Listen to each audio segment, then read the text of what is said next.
Bonjour, anin, indinoy maganadok. Kaagegaabaw indigenous, mekanak and dudem, mekanak wajuwing and dunjaba, Besho gakabakong and danungom, apajigo miigwech bizindaoye. And what I said there was a traditional Ojibwe protocol greeting. I said hello, all of my relatives. My name is Kaagegaabaw. I'm Turtle Clan. I'm a descendant of Turtle Mountain. I live close to Minneapolis today. And I wanted to begin by saying, Pajigo Miigwech Bisandai. Thank you all so much for tuning in and listening. I am again on the road. This time I'm in London, Ontario, and I'm about to speak at the Caldwell First Nation Language Conference. So I'm looking forward to that. But I still wanted to take a few moments and speak to you all about a word that I love so much. And this word is Miigwech. Miigwech. Next week, when we see each other again, I suppose Thanksgiving here in the United States will have already taken place. And I'm often asked, and maybe if you're an Indigenous person as well, what do you say when you're asked about Thanksgiving? I've been asked by a number of people, by major magazines, by broadcasters, by journalists, and my answer has changed over the years. And one of the reasons it has is it's come from my understanding of that word, miigwech. Now, when we use it in a modern, contemporary setting, when we say miigwech, we're saying thank you. Thank you. When we use a word like Miigwechiwi-giizhigad, we are saying gratitude. And when we say Thanksgiving, that day is Miigwechiwi-giizhigad.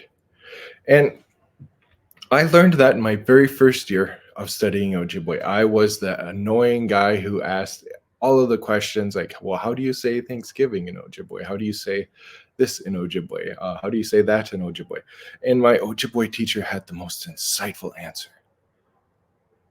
He answered me, Miigwensha, and Daso Gijik, Miigwechiwi-giizhigad. A long time ago, every day was Thanksgiving. Every day we gave thanks.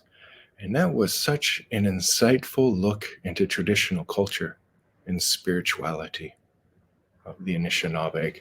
And I think it's one that if we looked at it today, it would really help us gain insight to our relationships with Indigenous people, as well as perhaps shed some insight in our lives, how we can give thanks. So that word, miigwech, its history, I think it's brilliant. It's very fascinating. It is a newer word. It most likely comes from the fur trade era. And when you look it up in the dictionary, the first part, me, translates to it is thus, or that. And gwech is like sufficient, like enough. So if you can imagine at the end of a bartering session, trading furs for various goods, those could be akekug, kettles, wapuwayan, blankets, woolen blankets, manudu manensan, little spirit berries, beads, glass beads. When they reached the end of the transaction, they would say miigwech, miigwech. Now, if you come from an Indo-European speaking background, that could be French, English, or Spanish, at the end of a transaction, you would often say, thank you, thank you. But in Ojibwe, what they were saying was, that's all, that's it. That's all I'm going to trade for right now. And then the transaction would end. So this will become incorporated into the language. Really, they're just saying, I'm not going to trade anymore. That's enough. That's all. And this will eventually become thank you.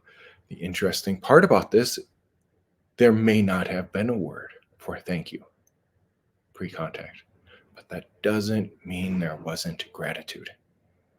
Gratitude that was expressed on a daily basis. I think they will incorporate this word into our vocabulary, knowing that we'll need a word like thank you if we're going to have a continued relationship with English speakers, with French speakers, and Spanish speakers. It's in their culture, and we can meet them partway, and it's no problem at all for us to express gratitude, to express thanks on a daily basis. But when I asked myself, what kind of culture does not have a word for thank you? And I've seen this with a number of indigenous cultures, not just here on North America, but all over the world. For me, a culture that doesn't have a word for thank you is a spiritually mature culture. This is a culture that really knows how to love. And when I look at the pre-contact evidence for like daily gratitude, it comes out in a word, in a simple word sentence. Miigwechiwi-giizhigad. Miigwechiwi-giizhigad. It is a good day. And one of the things I learned also in first year Ojibwe was no matter what the weather is like, if it's windy, if it's raining, if it's cold, if it's sunny, if it's hot, you can always say, if you are asked, what is the weather like? What is the day like? You can always say, Miigwechiwi-giizhigad. It is a good day. And, of course, I learned that and used that in a grammar test. But when I learned the spiritual and philosophical implications of that answer, it really expanded my worldview. What they're saying is when you don't get what you want, often you can become maybe crabby or pouty about it. When you think about it, like if it's raining and you wanted to go fishing, if it's very windy and you wanted to go to the baseball game, if there is a blizzard and you wanted to travel to visit family and friends and you say, well, it's a bad day, it's bad weather. It's not the weather, it's you not getting what you want.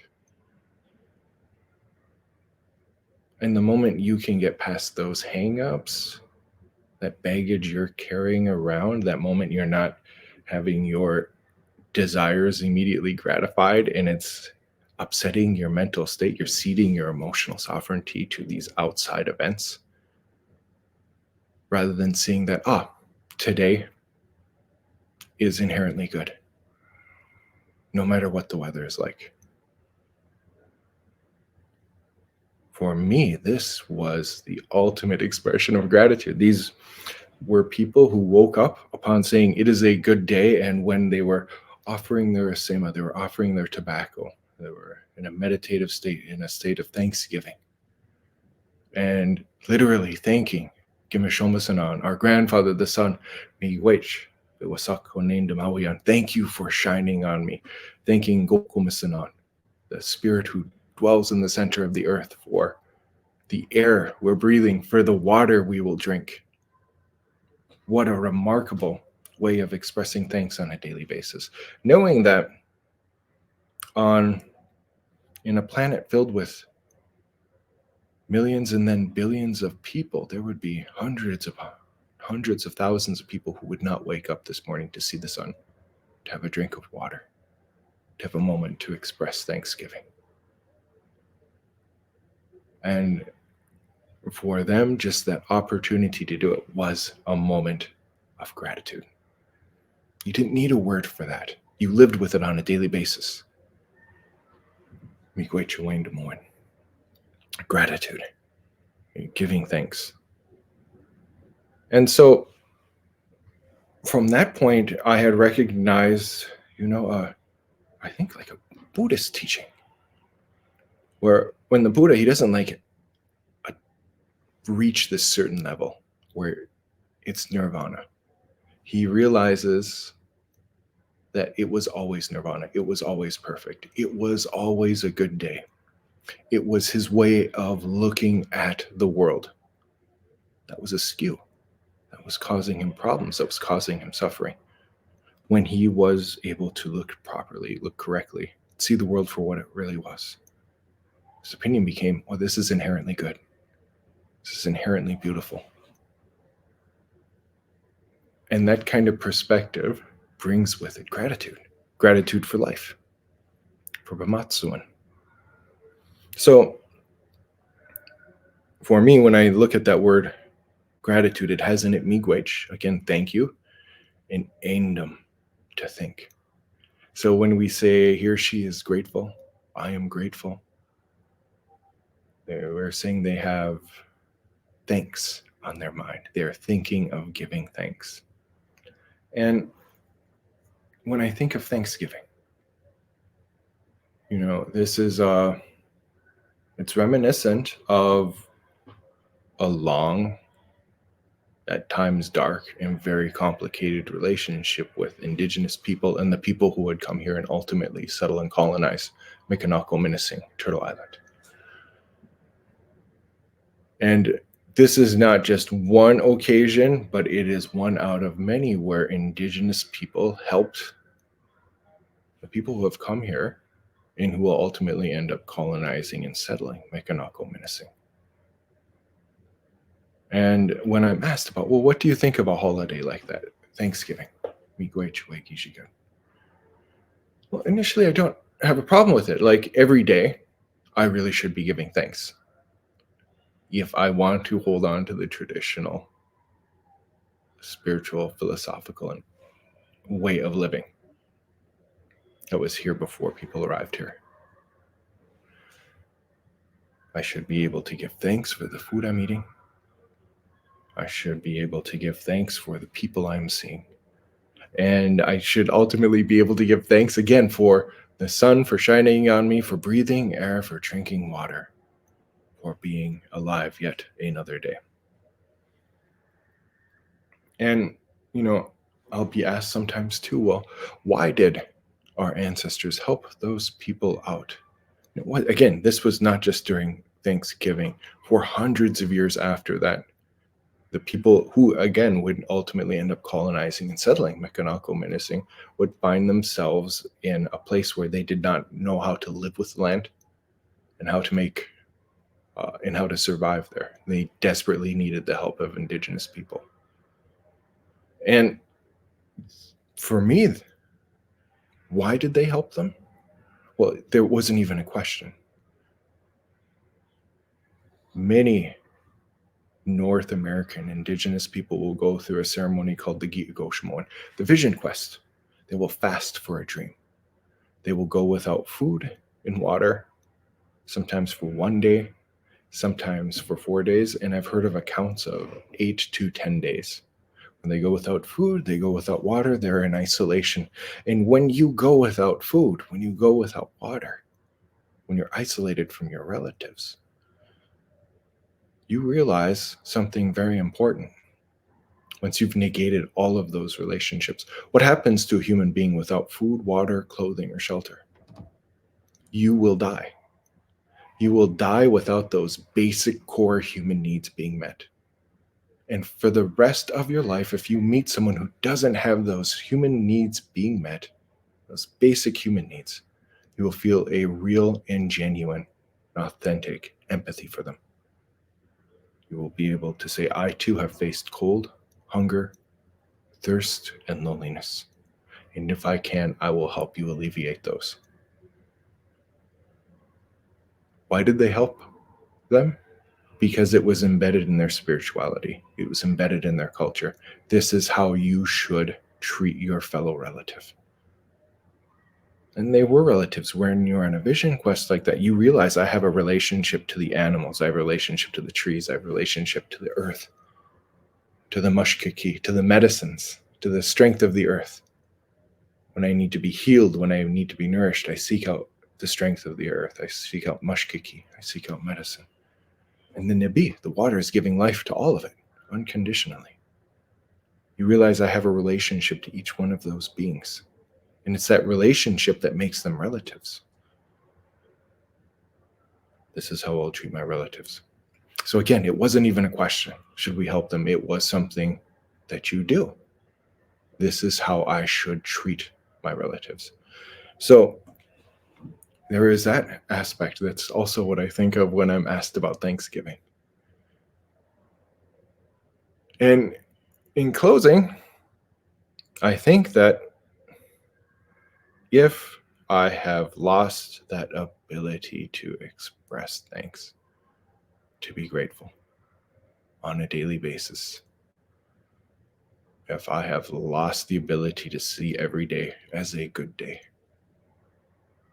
if I am unable to treat all of my relatives, again, with gratitude, with care, with respect,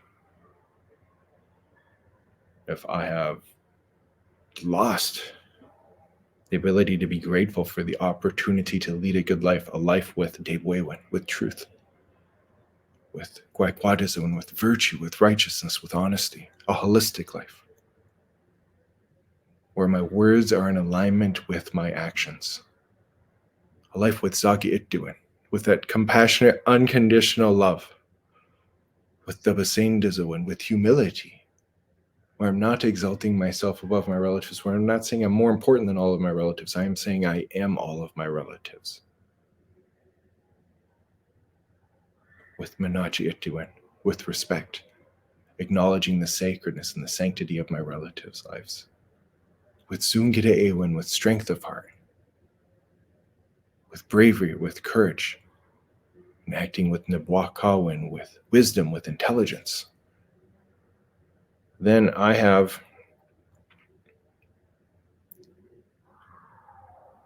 ultimately been colonized if I am not able to express gratitude that way, if I have lost that ability.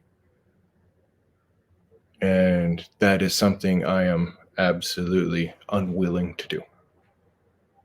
So as by the time we see each other next week, it will have been Miigwechiwi-giizhigad. It will be Thanksgiving, but a pleasant reminder that from some perspectives, many indigenous perspectives, in Dasogijik, Miigwechiwi-giizhigad, every day is Thanksgiving. Every day is an opportunity to be grateful.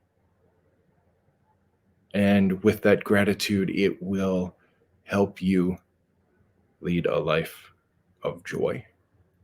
It will be good for your health.